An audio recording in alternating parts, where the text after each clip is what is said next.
ప్రజలకు ఆశ చూపించి వాళ్ళ చేతిలో ఓట్లు వేయించుకొని కూటమి ప్రభుత్వం అధికారంలోకి వచ్చింది.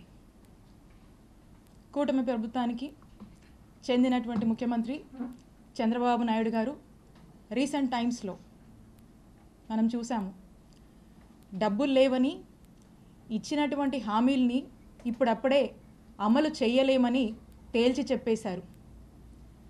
ఇదేంటా అని వైఎస్ఆర్ కాంగ్రెస్ పార్టీకి సంబంధించినటువంటి నాయకులు కానీ, సామాన్య సోషల్ మీడియా కార్యకర్తలు కానీ, సోషల్ మీడియా యాక్టివిస్ట్ కానీ ఏదన్నా ప్లాట్ఫామ్స్లో సోషల్ మీడియాలో దీన్ని కనుక ప్రశ్నిస్తే, క్వశ్చన్ చేస్తే అక్రమ కేసులు, అక్రమ అరెస్టులు, జైల్లోకి ఏడుస్తారు. ఇదంతా కూడా ఒక రెడ్ బుక్ రాజ్యాంగం రాష్ట్రంలో నడుస్తుంది.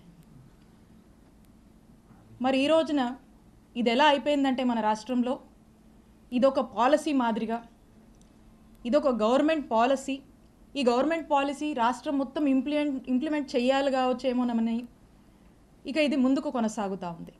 ఇదిట్లా ఉంటే మన చిలకలూరిపేట నియోజకవర్గంలో ఈరోజు నియోజకవర్గ పరిస్థితి ఏంటంటే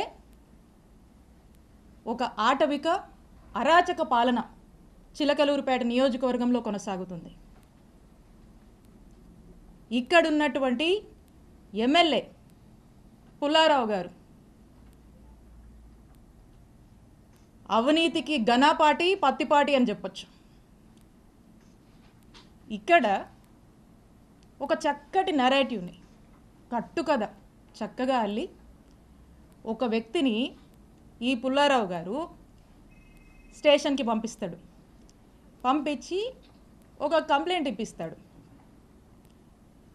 ఇదంట 5.5 ఏళ్ల కిందట 2019లో అట ఒక టీడీపీ సామాన్య కార్యకర్త సోషల్ మీడియాలో అబ్యూజివ్గా, అసహ్యంగా పోస్టులు పెడితే దానికేదో స్టేషన్లో కంప్లైంట్ వెళ్ళిందట. పోలీసులు డ్యూ ప్రొసీజర్ ఫాలో అయ్యుంటారు. దానికి నాకు సంబంధం ఏంటి? ఇప్పుడు ఈ కట్టు కథను ఎలా వెళ్ళారంటే, ఈ వ్యక్తిని ఎమ్మెల్యే కంప్లైంట్ ఇప్పిస్తాడు. ఇక్కడ పోలీసులు కంప్లైంట్ నమోదు చేస్తే అది ఎమ్మెల్యేనే చేపించాడు, ఈ పుల్లారావు గారేనని అనుకుంటారు జనం అని చెప్పి ఇక్కడ ఇప్పించి ఇక్కడ ఏమీ చేయకుండా మళ్ళా ఇదే కంప్లైంట్ని హైకోర్టులో ఇప్పిస్తారు. హైకోర్టులో ఇప్పించిన తర్వాత హైకోర్టు ఏమంటది? హైకోర్టు ఏమన్నదంటే, ఇది హైకోర్టు ఆర్డర్, నిజాది వినిపిస్తాను. Learned assistant government pleader takes notice on behalf of the respondents and state and seeks time for getting instructions. List in second week of February 2025. ఇది ఆర్డరు. అంటే దీని అర్థం ఏంటంటే, దీని రెస్పాండెంట్స్ ఎవరైతే ఉంటారో అంటే పోలీసులు, హానరబుల్ హైకోర్టు పోలీసులని రిమార్క్స్ అడుగుద్ది ఈ కంప్లైంట్ సంబంధించి. తర్వాత దీన్ని February 2nd వీక్కి పోస్ట్ చేస్తుంది. ఇంత ఈ ఆర్డరు. ఈ ఆర్డర్లో ఏమీ కూడా నా మీద కేసు ఫైల్ చేయమని, ఎఫ్ఐఆర్ కట్టమని ఏమీ లేదు. ఈ ఆర్డర్ ఇలా ఉంటే ఈ హానరబుల్ హైకోర్టు ఆర్డర్ని దీన్ని ఈ పుల్లారావు గారు అదే వ్యక్తితో మళ్ళీ ఎస్పీ ఆఫీస్కి పంపించి హానరబుల్ హైకోర్టుని మిస్లీడ్ చేస్తూ, హానరబుల్ హైకోర్టు మీద నెట్టేసి, హానరబుల్ హైకోర్టుని మిస్కోట్ చేస్తూ ఏమంటారు? హానరబుల్ హైకోర్టు నా మీద, ఆవిడ మీద కేసు కట్టండి అని చెప్పారని హానరబుల్ హైకోర్టు మీద నెట్టి ప్రజల్లోకి కోర్టే కేసు కట్టమని చెప్పిందని చెప్పి పంపించేటువంటి ఫ్రీలర్స్ ఇచ్చి ఒక ప్రయత్నం చేసి, అంతలోపే ఇక్కడున్నటువంటి పోలీసులు నా మీద కేసు కట్టారు, ఎస్సీ ఎస్టీ అట్రాసిటీ పెట్టారు. పూర్తిగా అవాస్తవాలతో ఒక కథల్ని ఈ కథలో ఇక్కడే మనం దీన్ని నిజం చేస్తే జనం అనుకుంటారని అక్కడ దాకా పంపించి అక్కడ ఏం డైరెక్షన్ హానరబుల్ హైకోర్టు నుంచి ఏ డైరెక్షన్ లేకపోయినప్పటికి కూడా ఇక్కడ పోలీసుల్ని ప్రెజర్ చేసి జనాల్లోకి కోర్టే విధించమని చెప్పిందని కోర్టుని మిస్లీడ్ చేస్తూ ఇక్కడ కేసు కట్టారు.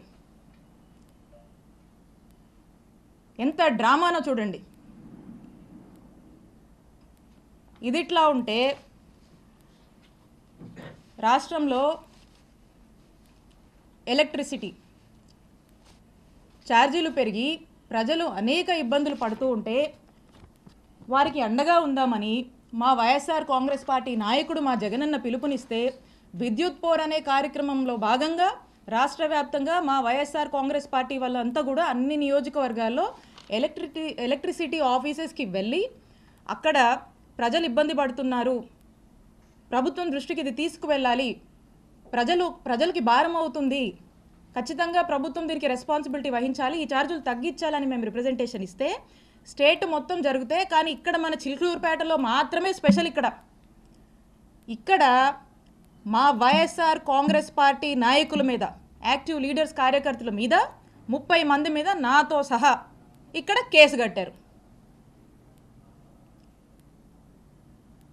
ఇక్కడంట వైఎస్ఆర్ కాంగ్రెస్ పార్టీకి సంబంధించినటువంటి నాయకులు కార్యకర్తలు బయటికి రావద్దు, యాక్టివిటీస్ చేయొద్దు, ఎక్కడ కూడా గొంతెత్తి మాట్లాడొద్దు, ఎవ్వరూ కదలాడకూడదంట. ప్రతి గ్రామం నుంచి ఈ రోజున పోలీస్ స్టేషన్లో కేసులు పెట్టడం, పోలీస్ స్టేషన్లోకి పిలిపించడము, హరాస్ చేయడము, తిట్టడము, కొట్టడము, కేసులు పెట్టడము, అరెస్టులు చేయడము, జైళ్ళకు తీసుకువెళ్ళడము, ఈ విధమైనటువంటి అరాచక పాలన చిలుకూరుపేట నియోజకవర్గంలో నడుస్తోంది.